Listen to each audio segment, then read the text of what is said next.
Hello guys, welcome back to SM financial. आज की इस वीडियो में हम लोग शॉर्ट सेल के बारे में बात करने वाले हैं और जानने की कोशिश करेंगे कि शॉर्ट सेल किस तरीके से कामकाज करता है। तो चलिए शुरू करते हैं। कई सारे लोग होते हैं जिन्हें शॉर्ट सेल के बारे में पता ही नहीं होता है। उन्हें लगता है कि मार्केट सिर्फ वन साइड ही काम करता है, यानी कि कम में बाय करो और ज़्यादा में अगर हम बेचेंगे तभी हमें यहाँ पे प्रॉफिट हो सकता है। मार्केट जो होता है दो तरीके से काम करता है। फर्स्ट, जब मार्केट नीचे से ऊपर जाता है तब भी हम मार्केट में प्रॉफिट बना सकते हैं, और जब मार्केट ऊपर से नीचे गिरता है तब भी आप मार्केट में प्रॉफिट बना सकते हो। तो इस तरीके से मार्केट टू वे गेम होता है। एग्जाम्पल के तौर पे समझते हैं कि एक बिटकॉइन की प्राइस चल रही है $20,000 और आपने उसे $20,000 में बाय कर लिया। अब बिटकॉइन की प्राइस हो चुकी है $30,000 और आपने जो बिटकॉइन $20,000 में खरीदा था उसे आप $30,000 में बेच रहे हो। इसका मतलब है कि आपको टोटल $10,000 का प्रॉफिट हुआ था, यानी कि आपने कम में खरीदा और ज़्यादा में बेचा। तो इसे कहते हैं बाइंग साइड, यानी कि ये जो कंडीशन है ये बाइंग साइड की कंडीशन है। अब बात करते हैं कि शॉर्ट सेल की कंडीशन क्या होती है। मान के चलिए कि बिटकॉइन की प्राइस चल रही है $30,000 और अभी आपको लग रहा है कि $30,000 से बिटकॉइन जो है नीचे गिरने वाला है। तो ऐसे सिचुएशन में आपने $30,000 पे बिटकॉइन को बेच दिया और जब बिटकॉइन $20,000 तक गिरा तब आपने उसे दोबारा खरीद लिया।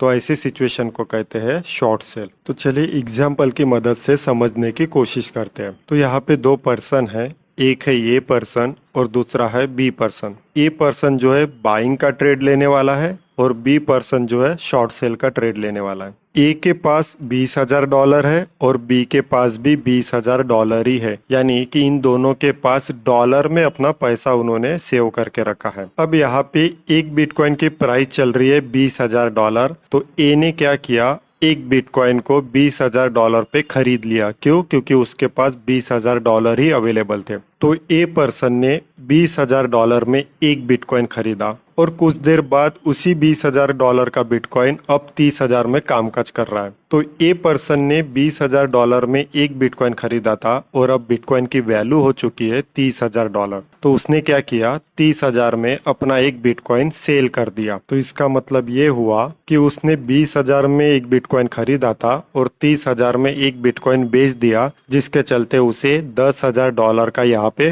प्रॉफिट हुआ है। अब अगर हम ए को देखते हैं तो ए के पास तो $20,000 थे, जिसके बदले उसने एक बिटकॉइन को खरीदा था, और जब उसने बेचा तो उसके पास ऑलरेडी एक बिटकॉइन था, जिसे बेचने के बाद उसके पास फिर से डॉलर आए। तो अब बात कर लेते हैं बी पर्सन की। तो बी पर्सन के पास भी $20,000 है और यहाँ पे करंटली एक बिटकॉइन की वैल्यू चल रही है $30,000। तो उसने क्या किया, $30,000 पे बिटकॉइन को सेल किया और जब बिटकॉइन नीचे गिर गया $20,000 तक तो उसने क्या किया, उस बिटकॉइन को दोबारा खरीद लिया। तो इस चलते उसे भी $10,000 का क्या हुआ, यहाँ पे प्रॉफिट हुआ है। अब यहाँ पे एक सवाल आता है कि ए के पास डॉलर थे जिसके बदले उसने बिटकॉइन खरीदा, और जब बिटकॉइन ऊपर चला गया तो उसने बिटकॉइन ही बेचा जिसके बदले उसके पास डॉलर आए। लेकिन बी के पास तो ऑलरेडी डॉलर है और उसके पास बेचने के लिए तो बिटकॉइन है ही नहीं। तो वो मार्केट में बिटकॉइन कहाँ से बेच रहा है, क्योंकि उसके पास तो ऑलरेडी डॉलर है और बिटकॉइन तो है ही नहीं, तो बेचेगा क्या। तो उसे ही कहते हैं शॉर्ट सेल, जिसे हम अभी एग्जाम्पल की मदद से काफी आसानी से समझने की कोशिश करेंगे। तो मेरा एक दोस्त है रमेश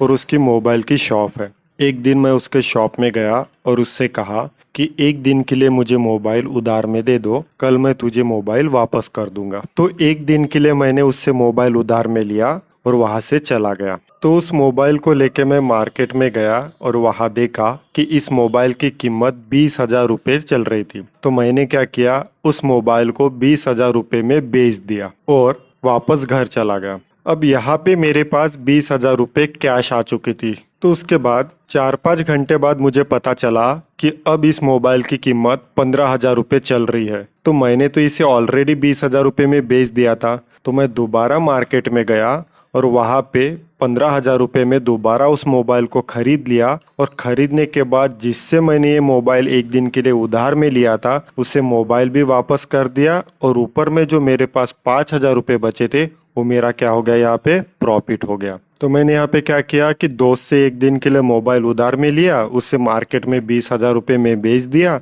और जैसे ही उस मोबाइल की प्राइस नीचे गिर गई उस मोबाइल को मैंने दोबारा खरीद लिया और जिससे मैंने उधार में मोबाइल लिया था उसे मोबाइल भी वापस कर दिया। तो यहाँ पे मैंने 20,000 में मोबाइल बेचा था और 15,000 में उसे दोबारा वापस खरीद लिया। तो इसका मतलब है कि मैंने 20,000 में बेचा, 15,000 में खरीदा, तो ऊपर का जो 5,000 रुपये का जो मुझे प्रॉफिट हुआ है वो मेरा रहेगा। क्यों? क्योंकि मैंने तो दोस्त से मोबाइल ही उधार लिया था, तो उसे ब्रोकरेज के साथ में मोबाइल भी वापस कर दूंगा। तो इसे ही कहते हैं शॉर्ट सेल। यानी कि अगर मुझे यहाँ पे शॉर्ट सेल का ट्रेड लेना है तो इसका मतलब यह है कि मैं ब्रोकर से बिटकॉइन उधार में ले रहा हूँ और उसे मार्केट में बेच रहा हूँ, और जैसे ही बिटकॉइन की प्राइस नीचे गिर जाती है तो दोबारा उस बिटकॉइन को खरीद लेता हूँ और जो ब्रोकर से मैंने बिटकॉइन लिया था उसे वापस कर दे रहा हूँ और ऊपर का जो भी प्रॉफिट निकल के आता है वो मेरा हो जाता है। तो ऐसे ही ट्रेड को कहते हैं शॉर्ट सेल का ट्रेड। तो जिस तरीके से बाय करने के लिए हम बाइंग का बटन दबाते हैं उसी प्रकार अगर मुझे शॉर्ट सेल का ट्रेड लेना है तो हम सेलिंग का बटन दबाते हैं। तो आशा करता हूँ ये वीडियो आपको अच्छे से समझ में आया होगा। तो अगर आपको ऐसे ही वीडियो और चाहिए तो इस चैनल को लाइक करें, सब्सक्राइब करें और साथ ही बेल आइकन को भी क्लिक करें। तो आज के लिए इतना ही, मिलते हैं हमारे नेक्स्ट वीडियो में, तब तक के लिए गुड बाय।